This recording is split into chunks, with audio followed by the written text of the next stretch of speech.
खालि हिन्जाव खारनाय हौवा खारनाय हिन्जाव लाना खारनाय हौवा लाना खारनाय खोनासंनो बाबाय लोगोफोर नंगौना नङा खालि बेखौल' जोंनि बर'आव बिदिल' निउस खोनायो नामा रागा जोंनो ओंखारो बेफोरबायदिबा खर'आ खामानि होना थ' हेल' लोगोफोर गुड इभिनिं टु इउ अल लोगोफोर नोंथांमोननि थाखाय मोनसे गोदान भिडिअ लानानै फैबावलायबाय लोगोफोर थ' बे भिडिअ'आनो जादों लोगोफोर नोंथांमोना थांनायल' नायनानै एसेबाबो बुजिबाय जानो हागौ लोगोफोर बे हिनारोम सोरगोयारिया माने सासे बैसो जायै गथ' गोरलै हिन्जावसा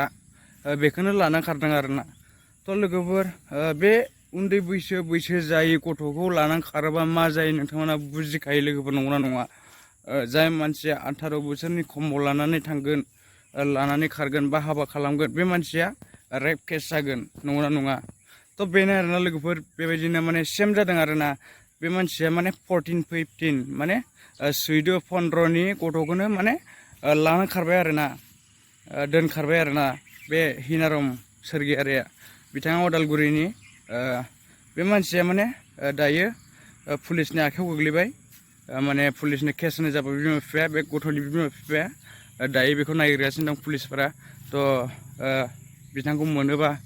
नोंथांमोननो फिन माबा होफिनगोन आङो माने नोंथांमोननो खोन्थाहरफिनगोन थ' लोगोफोर आं दिनै बेखौनो बुंनो सानदों जे बे हिनारोम सोरगियारिखौ साजा होनांगौ मोनोबा बेबायदि मानसिखौ माने एफाराब माने साजाबो होनो नाङा मानो होननानै बुङोबा बियो रेप केसबाबो माने जोंनि पाब्लिकनि गेजेराव मोनसे माने बांद्राय माबा नङाथ' जे पुलिसनि नोजोर बा सरखारनि नोजोरावल' बे गाज्रि बा जोंनि ओनसोलावथ' बेफोरबायदिनो बैसो गोरलैफ्राबो सोलियो आरोना हाबा जानायाव थ' बुंनो थाङोबा आरोना मा होनो ना लोगोफोर बुंबा दायसो जालायलाङो थ' बेखायनो माने आं दिनै बुंदों आरो बिथाङा माने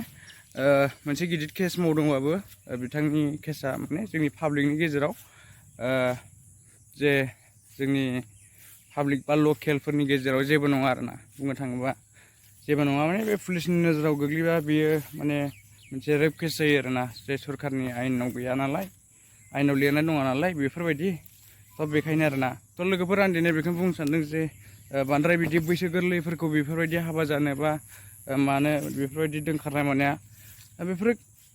गाज्रि आरोना माने लाजिथावथाव बेफोरबायदि उन्दै गथ'फोरखौ मानो बेफोरबायदि खालामनांगौ बेबायदि समावथ' फरायनायनिसो सम नंगौना नङा लोगोफोर फरायनानै रोंनानै थानांगौ एसे एनै बे लाना खारग्रा गावनि देहानि गोजोननायखौल' लायोबा जागोन नामा गावनि मजा इन्टारेस्टखौ साननानैल' जागोन नामा थ' लोगोफोर साननो गोनां बाथ्रा आरोना लोगोफोर थ' आं बेखौनो माने बुंनो सानदों जे लोगोफोर बेफोरबायदि मानसिखौ एसे बुनांगौ हमनानै बांद्राय बुनाङा आरोना बांद्राय गिदिर नङा नालाय बे केसा थ' आरो हाबा होनांगौ आरोना थ' बेनो आरोना आरो जाहोनो हायाबा उनाव एसे माबा माबि खालामनांगौ आरोना बिथांखौ दामनांगौ आरोना थ' लोगोफोर दिनै आं बेखौनो बुंनो सानदों जे नोंथांमोननि सिगाङाव बेखौनो खोन्थाहरदोंमोन जे नोंथांमोना एडभाइस हरदों जे नोंथांमोननि गामिफ्राव जे बिदि दाजाथों नेक्स्ट टाइमाव थ' लोगोफोर भिडिअखौ मोजां मोनदोंबा लाइक शेयार एन्ड साबस्क्राइब खालाम लोगोफोर जायफ्रानाखि गोदान साबस्क्राइब खालाम स' थेंक इउ स' माच लोगोफोर भिडिअखौ जोबजासिननायनि थाखाय बाय बाय लोगोफोर नेक्स्ट टाइमाव लोगो मोनगोन दे बाय बाय